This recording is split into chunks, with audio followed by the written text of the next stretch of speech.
So he rests under a tree. ମାନେ ଗଛ ତଳେ ସେ ରେଷ୍ଟ ନେଲା। ତେଣୁ ସୋ ମାନେ ଏହାକୁ ଆଗକୁ ବହୁତ ବାର ଲେଖୁନ କିନ୍ତୁ ଏଯାକେ ମନେ ନାହିଁ। କ'ଣ ଦେଖ ସୋ ମାନେ ତେଣୁ ହେଲା।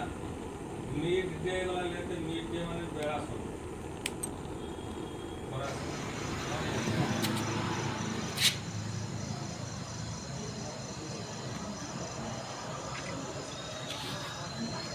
এটা দিনক ঘটে জানি না